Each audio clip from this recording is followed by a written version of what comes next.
Hey everybody, it's Matt, Wrestling with Whiskey, back, another Patreon exclusive video on something that I wanted to try to make a little departure from, because I've talked a little bit about it on Instagram, but in May, I'm lucky enough, I'm going to Japan. Me and the wife are taking a vacation. We wanted to go somewhere new, different. I've been there for work, and it is one of my favorite places on all of planet Earth, outside of my home of Chicago. Tokyo especially is one of my favorite cities in the entire world. And so my wife hasn't gotten to go overseas a ton, so we're very excited to go over there. And in that spirit, I wanted to try to maybe take a little, just a scotchy departure from bourbon and try out some of Japanese whiskey. Because one thing we know about the Japanese, they love the whiskey. They've got great export bourbon and scotch, but they're also making, and have been for a long time, their own style of malted whiskey. From Suntory to Nikka, like here, to Ichiro, and everything in between.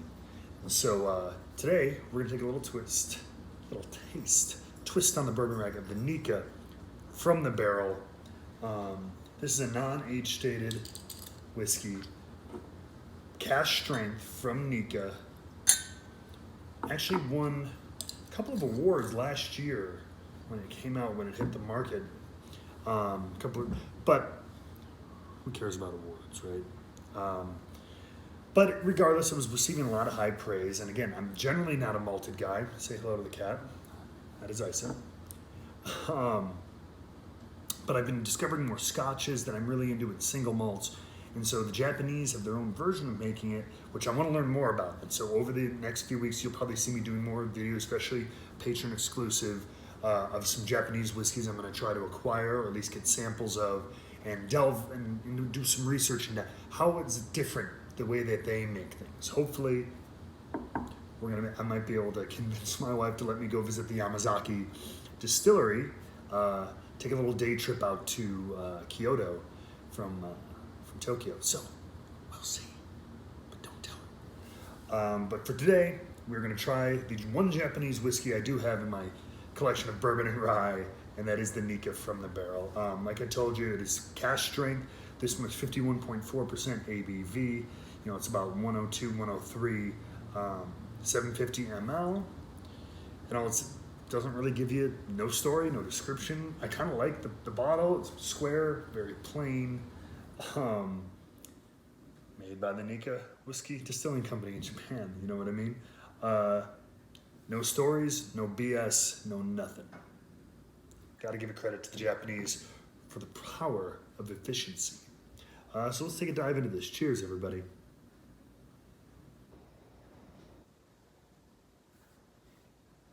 A little bit of ethanol on that one. The cask strength obviously isn't, compared to some of the bourbon drinking that we do, is not super strong, but a little ethanol-y.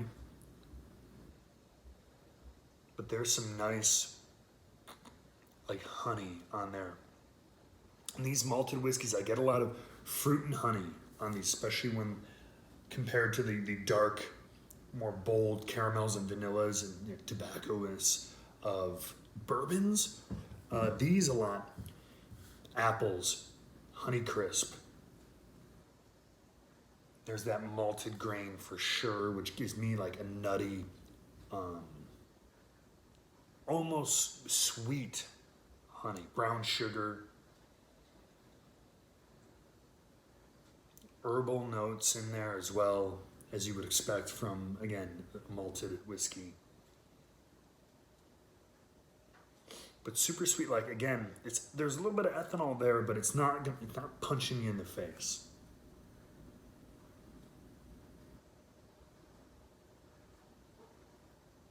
Almost like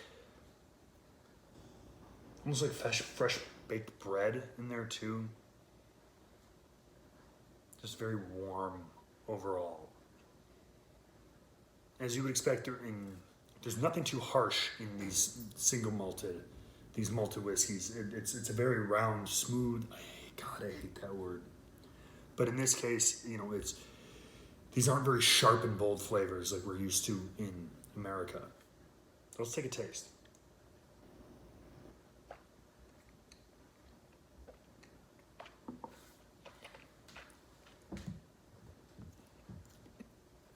Absolutely has some reminiscence of Scotch. Again, excuse me, again, malted whiskey. It's one thing I wish they would have, like, the one thing about Scotches, in Japanese as well, from the little I understand, the one thing I love about American whiskey, the trail that they're blazing, is transparency. We're getting huge into age statements, great, but I love mash bills. I love, you know, cooperages, where you're getting your wood from, what type of wood you're using, you know, what, especially in bourbon, exactly what type of oak, where does your grain come from, local, harvested, Canadian, you know, rye, whatever, that kind of thing is very, very cool. Sometimes they'll even give you breakdowns of things like distillation proof, and all that stuff is very much more easily attainable in the American whiskey market. I find it, Scotch is getting better with it too, but you have to kind of go seek it out. It's not on the bottles as much as it is over in America. And Japanese are very nondescript on the bottles, generally speaking. So take some more researching, but hey, I got a few months before I go. That's what I plan to do. But this is definitely not quite as bold.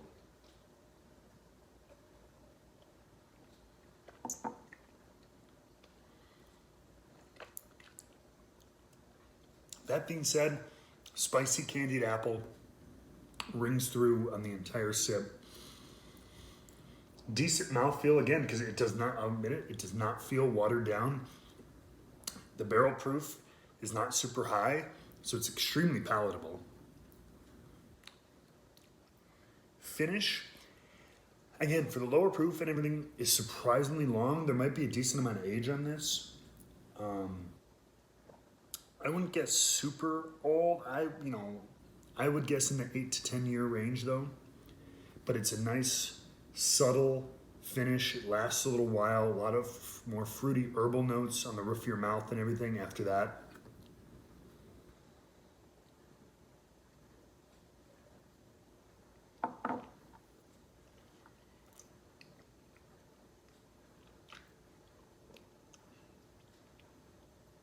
You can absolutely chew that whiskey, which is something, if you've watched my videos, you know is my kind of a thing.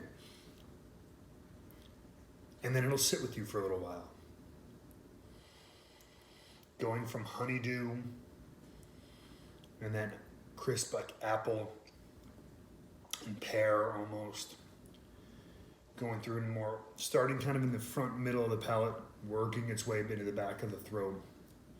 You get more spicy, herbal natures, more of herbal nature to it, and then it just kind of dissipates. Leaves you with grain, leaves you with barley, a little bit of almost like that bread. So it's very nice. And this is why I want to try more of these Japanese whiskeys.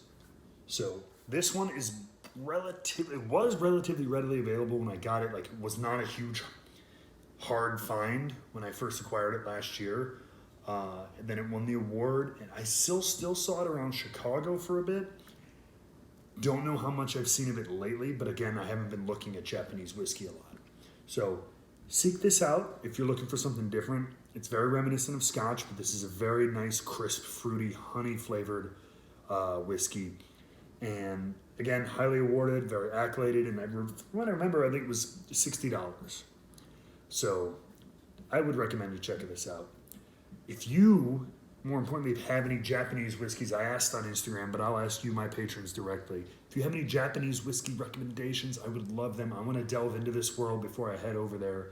And hopefully when I'm over there, just go to some of these outstanding whiskey bars and locations and try everything, because I know the Japanese love it all, from Scotch to bourbon to their own Japanese whiskey. So I want to try it all, and I want to expand my horizons. So let me know your recommendations. But in between that, always be trying new things yourself. Be traveling the world if and when you can, and when you do, always, always, always be wrestling with whiskey.